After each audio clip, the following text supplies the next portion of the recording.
Hey, Peaceful Living Warriors. It is so nice to see you again, twice in one day. Yeah, probably not for everybody. Hey, I'm recording outside today because it is just beautiful here in South Carolina. It has cooled down. I almost said warmed up. God, no. Don't warm up anymore, please. It has actually cooled down. And it is, hey, Kathy.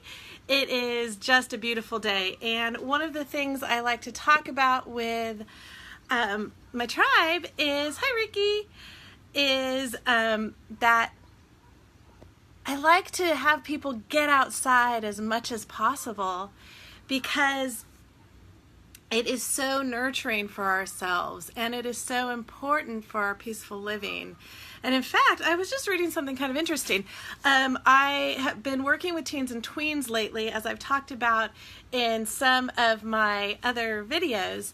And several of my clients have ADHD, and I wasn't actually planning on that. I didn't think that would happen.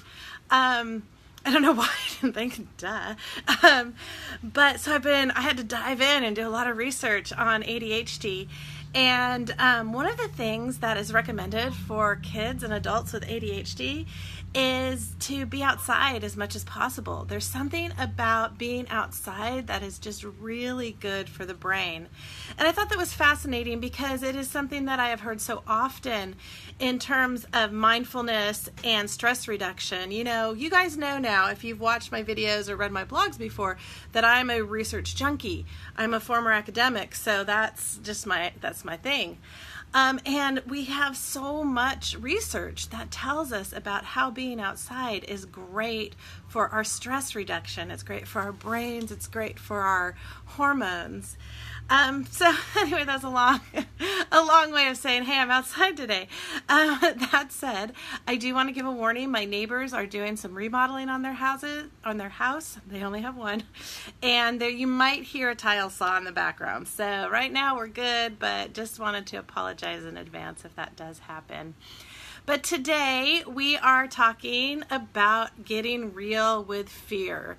So this is, I guess, turning into a three-part series. I started last week with talking about how to tell the difference between real fears and what I call paper tigers. Sorry, the camera is tilted and it's bugging me.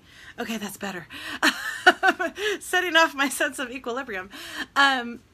So what is the difference between things we really need to be aware of and fearful of? And I'll get to that. Hey, Deb, I'll get to that in a moment.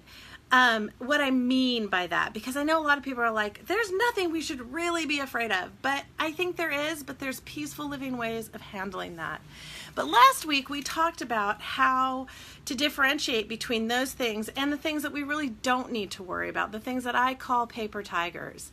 So check in with the video from last week. It's on all of my Facebook pages. I apologize it's not up on YouTube yet, but it will get there. But we're on Facebook, so you can easily find it. Also, the blog on this entire topic will be coming out on Friday. And if you would like to receive my blogs in your mailbox on a weekly basis, definitely hop on to my website, peacefullivingwellness.com, and sign up for my 5 free tips for peaceful living. And that signs you up for my newsletter, which is really just my blog and some health and wellness tips that come into your email inbox every week. And I am going to be sending them out on Fridays now. Hey, Travis! This happened. I have the Do Not Disturb on. So again, peacefullivingwellness.com /blog or /freebies, because that's another way you can get into it. The other thing I want to talk about real quickly in terms of just a little bit of what I do is that all of this stuff that I'm talking to you guys about on a regular basis is what I do for a living. So I am a coach and I work with people one-on-one. And here's the thing, I do not work with a ton of people at one time. I only work with between 4 and 6 people at a time because I'm also blogging, I'm also writing 2 books, I'm also creating online courses, and because, and this is important, and because I want to have my brain focused on my clients that I'm working with. And if I have 20, 30, 40 clients at a time, it would be really hard for me to be able to remember the details of what they're telling me and to really engage and focus on them. I also give my clients access to me in between sessions. My clients email me, they text me, and within reason, I do ask that it be within reason, you get access to me. So there's just a lot of value there. There's a lot of quality because that's important to me. That's part of my value system to really be able to help my clients. So here's the commercial part. I'm very transparent. I am graduating several of my clients, and because I only work with a few at a time and I've already filled one of the spots, I have 2, maybe 3, I'll have to see how things are going with the writing, spots available starting in July. And I want you to ask yourself, are you a person who is ready to commit to living your life with peace and balance? Are you tired of living with stress, with overwhelm, with the daily rat race? And if you are, or even more importantly, hi Bridge, even more importantly, if you know anybody who's like that, have them jump on a call with me for a consultation. I would love to see if they're a good fit for my program. And the reason that we have to see if people are a good fit is because not everybody is a good fit for me. Not everybody likes my style. And I also am very particular about the people I work with. They have to be very committed to the process, for one thing. But they also have to be people who like mindfulness. They like my way of dealing with things. So if they are people who their way of dealing with their stress is to go out and punch a punching bag, that's great. But I am going to say, hey, you need to get some meditation in your life too. And some people don't want that, and that's okay. So again, I have 2, maybe 3 spots coming up, and I would love to be able to jump on a call with you or anybody you know who might be interested. No, not might be, who is interested in this. Because again, only a few spots, need people who are committed. All right, let's get on with the show. So fear. Fear is something that can actually motivate us a little bit in life, but for the most part, fear is something that holds us back. So let's talk about the stress response again. I've talked about this before. The stress response in our neurological, physiological system is that when we feel stress, particularly fear-based stress, we go into fight or flight. And that fight or flight response is actually very hard on the body if we are in that response on a regular basis or even on an intermittent basis, but that we do this to ourselves over and over again.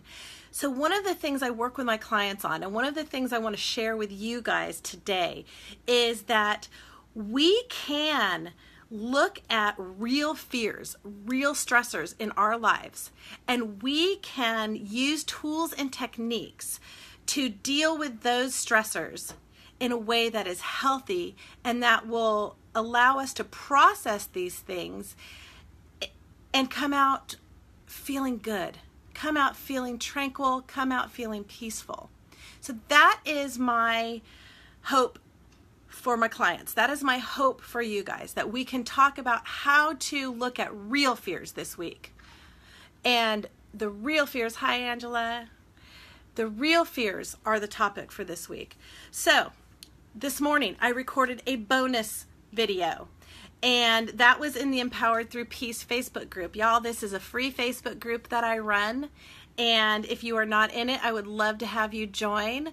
It's called Empowered Through Peace. Just send me a request, and I just have a couple of questions I ask, and then I'll add you. Every day I post in there things that are inspirational, motivational, all about peaceful living and wellness in general, because I have some guest bloggers who are going to be working with me, and those guest bloggers are doing more than just peaceful living. They're doing all sorts of great stuff: motivation, nutrition, food.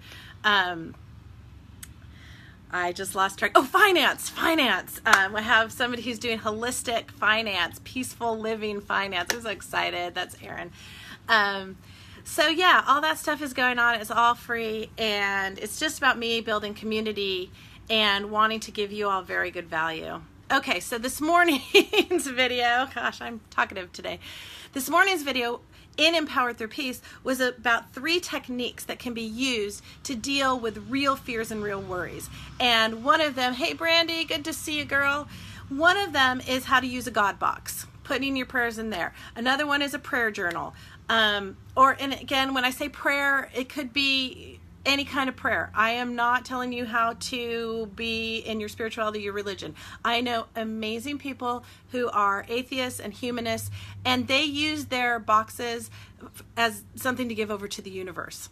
So it's all about what feels good for you. I just wanted to say that real quickly. So check out that video. That's an Empowered Through Peace. Also, I'll be blogging about that a little bit as well. It'll come out on Friday again. But those techniques, think about it, it's something you're writing in and on a piece of paper and putting in a God box or a universe box. That is something that you just need to hand over. Those are the things that go on your list of things I can't control, maybe things I can't control right now.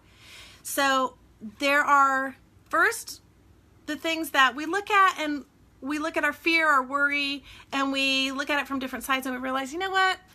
That's the small stuff. That's the paper tigers I talked about last week. So figure out with your fear, with your worry, which things are paper tigers.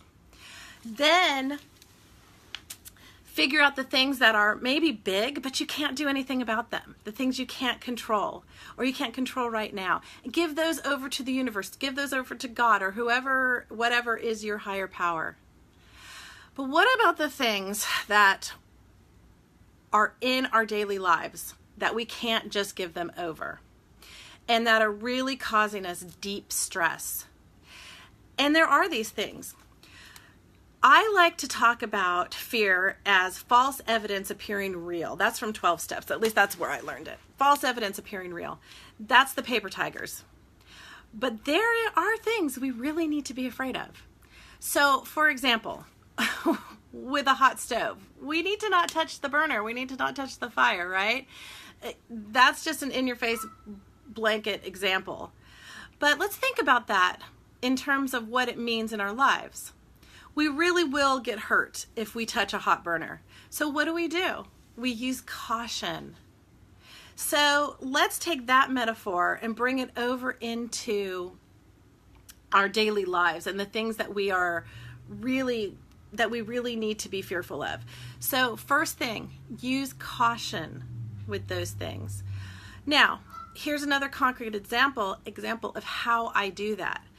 One of the things that causes me a lot of anxiety is people who are aggressive, people who are conflict oriented, especially, Kelly, love you, Kel, especially those people who are aggressive in their speech and mannerisms. So I live in an area where there are a lot of people who are very aggressive on Facebook, on social media.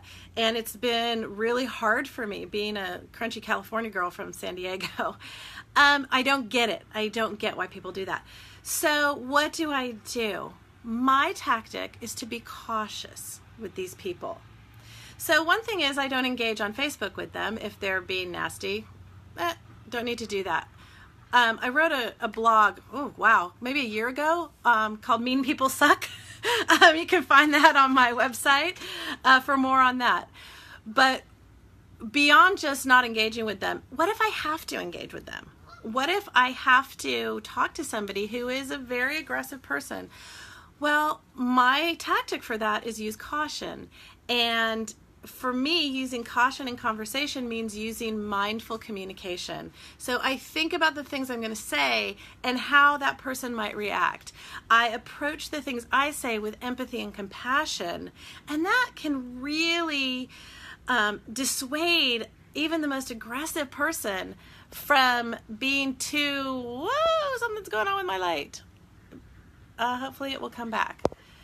The most aggressive person from being too aggressive back. So that's one thing we can do with big time fears. I really have no idea what's going on with my light, y'all. Use caution. What about other things? So maybe it's not something that we need to use caution with. Maybe it's something that is just there and is just a chronic stressor. Well, that's where I get into my body. Hey, Jonathan, nice to see you. Long time no talk, man. Hope everything is great out in California. Hey, can somebody let me know if you are also having problems with the light, like you can't see my face anymore? Something happened with my phone. So what about those things that are chronic stressors that are there just really weighing on you on a day-to-day basis? So I get into my mind and my body. And this is where, for me, I go to the mat. I go to my yoga mat. I go to my meditation mat.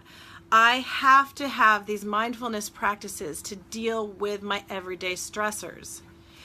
And that is true of the little things all the way to the big things. Now, you guys might be saying, well, what big things are there? Believe me, I live with a child who has a brain on fire. It's not her fault. But that can be a real big thing for me. So I have to connect my mind, body, and spirit. I have to use my body. All right. Nope. Yeah, I don't know, Bridge. It's not working. Thank you for the advice, though. Technology. Technology is one of my biggest stressors. It is. So here's another thing. I'm not able to go to my mat right now because I'm recording a video. And I am just going to have to go with the flow. So that's another thing that I use to deal with a chronic stressor. That's another thing that you can use. And what does that mean, go with the flow? Well, it can mean I'm going to stay in this very day. I can do anything for a day, so one day at a time. It can even mean I am going to stay in this very moment, because getting beyond the moment, and I've been there. I have been in a place where I can't think outside of the moment because my life is falling apart around me and I'm so scared. I was in a position about 10 years ago where I thought I was going to be homeless, and that was scary. I had to stay in the very moment of what I was doing. Another thing I use is gratitude. And I use gratitude without guilt. Gratitude without guilt is so important, because sometimes I would try to be in a place of gratitude and then I would start to feel like, oh my gosh, right? Look at how much I have. I don't live in Darfur, right? Right now, for example, I am trying to help a young woman who lives in Rwanda figure out how to go to graduate school here in the United States. It's part of one of the women's organizations I'm in. And living in Rwanda is really hard right now because she's really poor. So I can think about, well, things are really hard for me, but they're really harder for other people. So now I feel guilty. But no, I don't want you to feel guilty. I want you to just be in the joy of gratitude. I want you to think about how grateful you are for what you have. Now, it may be that you're losing everything, that you are pretty sure you're going to be homeless, or maybe it's that your marriage or your partnership is falling apart. Maybe you're losing a business. Maybe you've lost a loved one who's passed on. These things are real. These are real fears. These are real stressors. And I want you to give yourself the grace to say, yeah, this is hard. And I want you to be okay with it being hard. And then use your peaceful living techniques to make it a little bit easier. So use your God boxes or your prayer journals. Use your gratitude. Use your mind-body connection, whether that's taking a run or going to the yoga mat or going to martial arts, whatever it is you need to do. Use your gratitude and say, you know what? Even if I am just grateful for the fact that I have 2 feet to place on the ground or 2 hands I can use, whatever you can find gratitude in, stay in the moment. Maybe it's one day at a time, maybe it's one moment at a time. And then finally, and this is really more practical, try not to catastrophize. This is a therapeutic term. So again, I'm a coach, I'm not a therapist, but been in a lot of therapy.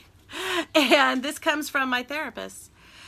Try not to catastrophize. If you stay in the moment and you don't think about the what if, because as human beings, we are great at the what ifs.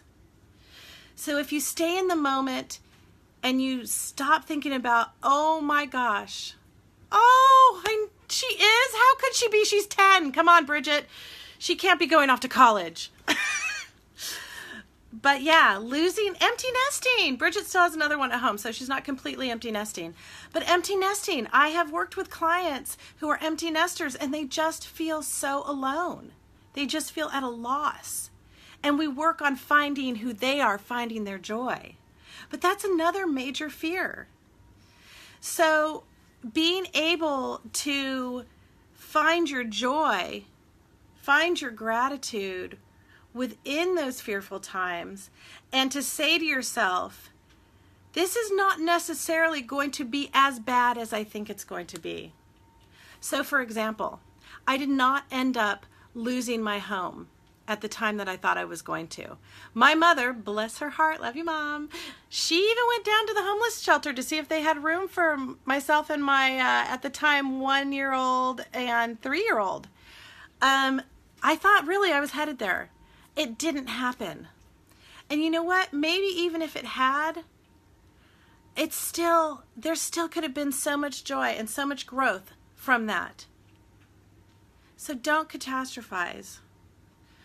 And actually, I wasn't really thinking about going there, but honestly, maybe it's the growth that we get, the serenity that we get, the strength that we get from going through the hard times, from living through our fears, that will get us to that place of strength and peaceful living.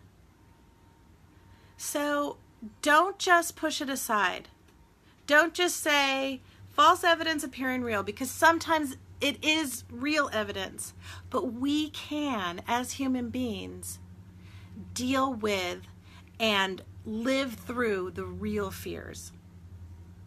So I hope that resonated with some of you today.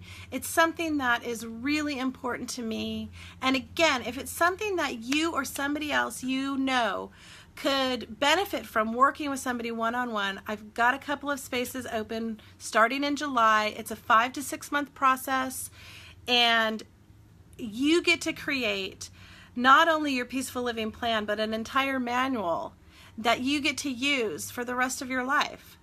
So 5 to 6 months, little bit of money, and you get these techniques forever. All right, y'all, please share the videos, comment, let me know what you think.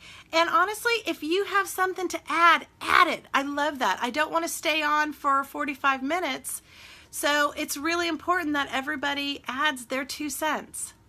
And even if it's something that you're disagreeing with me about, that's okay too. Just say what you mean what you say, but don't be mean when you say it. Okay, have a great week. I will see you next week. Oh, next week we are going to be talking about different ways of making life a little bit easier. So everything from some easy recipes to things to do around the house to scheduling tips. This is something that people in Empowered Through Peace have been asking for. So each day next week we are going to be doing a different, I'm just going to say it, a different life hack. I can't stand that word. I got to figure out a different word, but that's what they seem to use in the blogs. A different life hack to make your life simpler so you can have more time for mindfulness. All right, y'all. Have a good one. Namaste.